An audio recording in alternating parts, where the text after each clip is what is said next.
Humans have for centuries wrestled with good and evil, with why we humans do what we do, and how we can be in conversation with whatever is larger than ourselves about why things are the way they are in this world.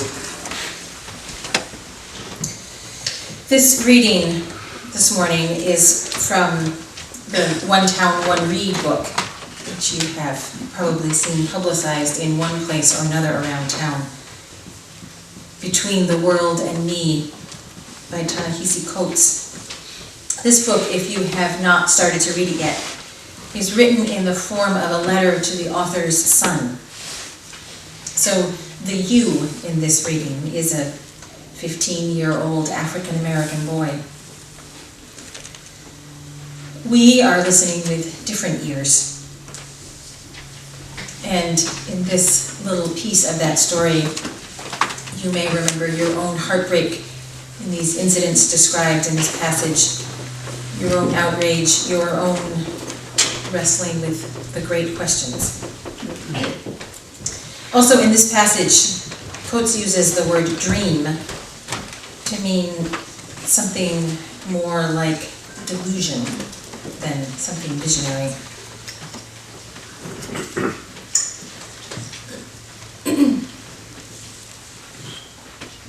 That was the week that you learned that the killers of Michael Brown would go free. The men who had left his body in the street like some awesome declaration of their inviolable power would never be punished.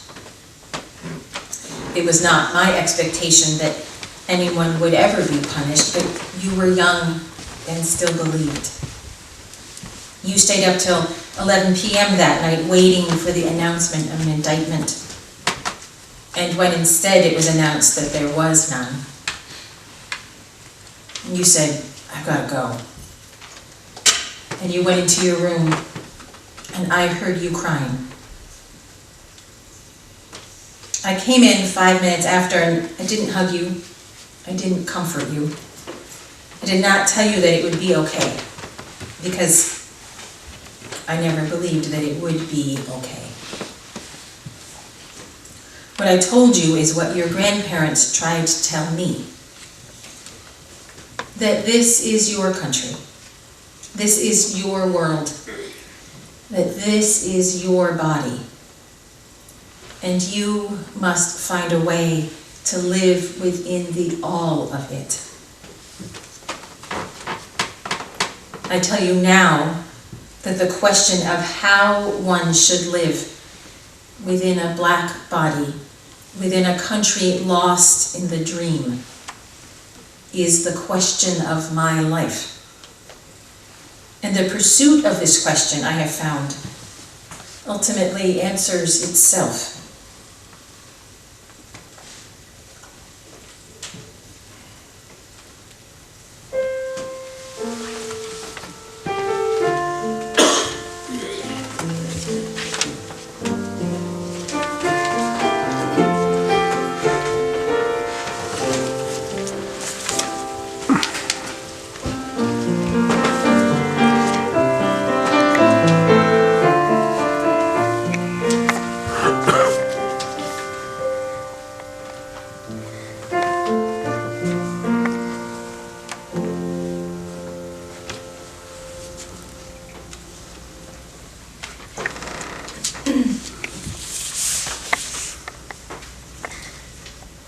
We all struggle with how to live in this world.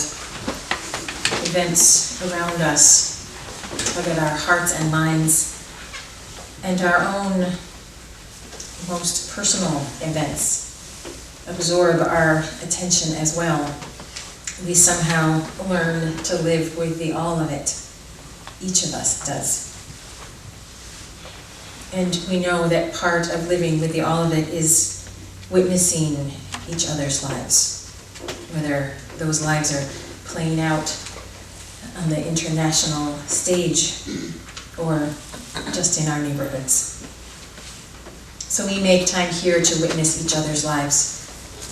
If you have a story, a joy, sorrow, a great question that is unfolding in your life that you would like to share with this gathered people, come and stand with me down by the piano so that we can hear you tell your piece of the story.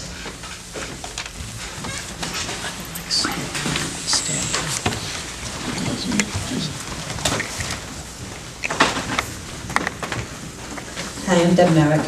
My son Case, you might have seen him a lot because he's been working in the nursery lately.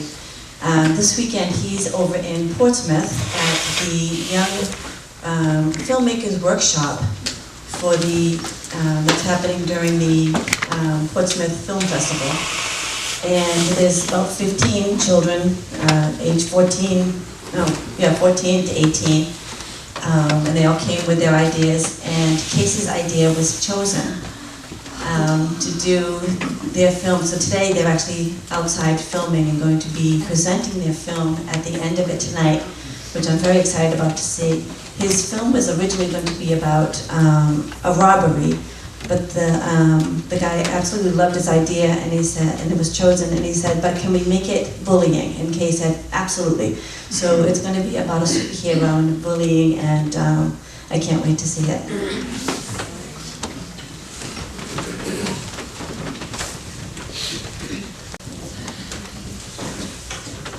Hello, we're Dan and Dixon Hummel, and we have two joys, both of which are profound in their own way.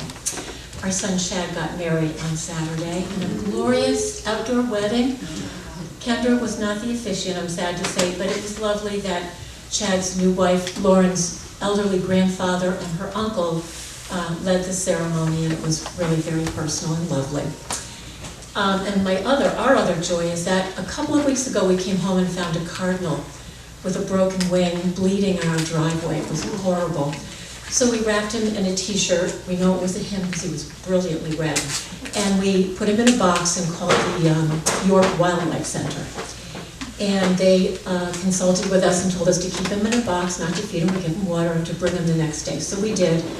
And he stayed with them for all this time. It was more than 2 weeks ago. And then they called and said he was ready to come home. They would like to release him in our yard where he might have friends. So we went back to the Wildlife Center and picked up our bird. And he looked much better. His wing was working and he was ready to be released. So we let him go. They cautioned us to open the box slowly and he might be timid, but he flew with great excitement. So I'm here to say that if you find your way to York, you might want to stop in and visit. They have all kinds of creatures that are in various states of repair. And if you find yourself wishing for a giveaway Monday or Tuesday or Wednesday, they accept donations, and it's a wonderful organization.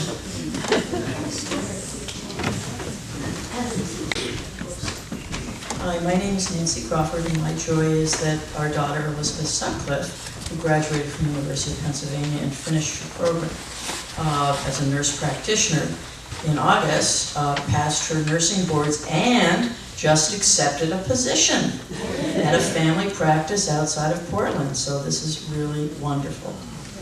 Okay.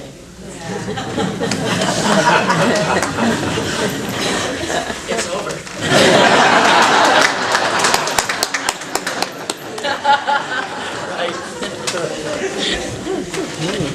I said it's over. So don't be too sure. I'm Jim Weber, and it took us a long time at the Lego League to find a shirt that matched the vestments. It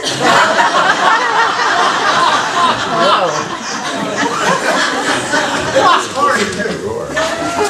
So the Lego League is sponsored, our team is sponsored by the congregation. We have a big tournament coming up in November, and we have a bake sale today. Now this is not an announcement, I'm just telling you. We have a bake sale, then please come.